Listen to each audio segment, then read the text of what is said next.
Jean-Baptiste de Panafieux. D'accord, et vous faites quoi ici? Je viens faire des signatures de mes livres pour les lecteurs. J'écris des livres documentaires pour la jeunesse et pour les adultes sur l'environnement, sur la nature, sur les animaux. Et donc là, je suis pour le côté environnement. Alors c'est plus facile de s'adresser aux enfants qu'aux adultes? C'est un exercice que j'aime bien faire, qui consiste à essayer d'expliquer des choses, même assez compliquées, de façon le plus simple possible.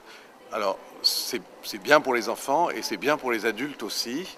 D'une certaine façon, c'est plutôt plus facile pour les adultes quand on n'a pas à faire attention à ce qu'on raconte. Mais pour les enfants, c'est vraiment intéressant. Oui, pourquoi? Parce que ça oblige à creuser les sujets, à aller vraiment au fond des choses et à les expliquer le plus simplement possible. Ils vous posent des questions, ils vous coincent? On peut toujours, oui. Oui. Alors, est-ce que c'est facile d'expliquer le développement durable à un enfant? Les idées du développement durable, les idées de base, c'est pas très compliqué en réalité.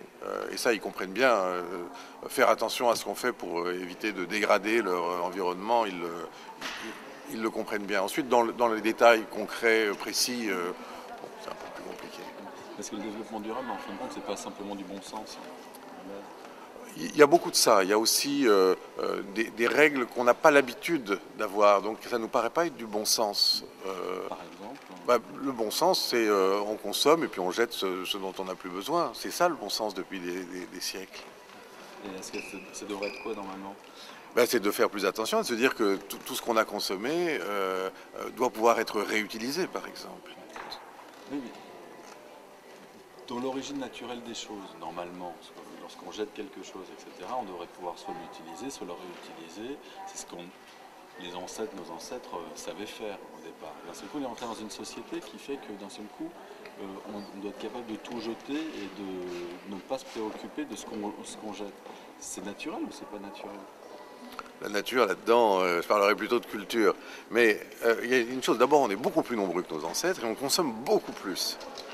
Ça change complètement les choses. Eux avaient l'impression d'une terre infinie qu'on pouvait explorer, qui n'était pas explorée d'ailleurs complètement, qu'on pouvait découvrir, qui offrait tout et toutes les possibilités. Et aujourd'hui, on se rend compte qu'elle est petite, que notre planète est petite et qu'on ne peut pas tout utiliser, tout consommer et espérer pour la suite qu'on trouve une autre planète, par exemple. Est-ce que c'est pas le propre de l'homme de pouvoir et vouloir absolument maîtriser la nature au lieu de faire avec? C'est une question complexe, mais faire avec la nature, ça veut dire se comporter comme si on n'allait pas détruire complètement la nature. On fait partie de la nature d'une certaine façon, on s'en rend pas tous les jours compte, mais ça c'est une des choses que je raconte aux enfants, c'est combien les animaux sauvages sont importants pour nous, même un ver de terre. Alors c'est pas un ver de terre, mais les millions et les millions de vers de terre qui labourent les champs sont extrêmement utiles, et ça on s'en rend pas compte. Les abeilles sont extrêmement utiles, et plein d'autres animaux comme ça. C'est d'essayer d'expliquer qu'on fait partie d'un tout, d'un cycle, et qu'on n'est pas juste en haut d'une chaîne trophique comme étant le plus gros. On a tendance à se comporter comme des souverains de la planète Terre et tout nous serait dû. Mais les enfants ne voient pas les choses comme ça. Ils voient bien que, peut-être parce que c'est une question de taille, ils sont plus près du sol, ils voient plus les animaux, les plantes, et ils se rendent bien compte qu'il y a d'autres formes de vie et on ne peut pas tout détruire et attendre et en tirer un bénéfice au bout du compte.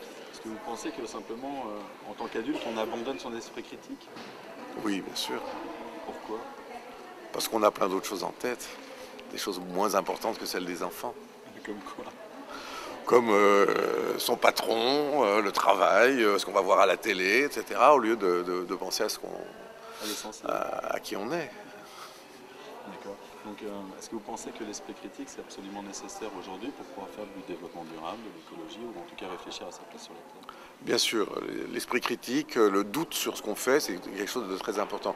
Et dans mes livres, j'essaie de mettre ça en avant aussi, c'est-à-dire expliquer comment on sait les choses, pas dire les choses, voilà, on les sait de façon absolue, mais d'expliquer comment on les a découvertes et comment on peut éventuellement les remettre en question, et puis d'autres choses maintenant qui sont acquises.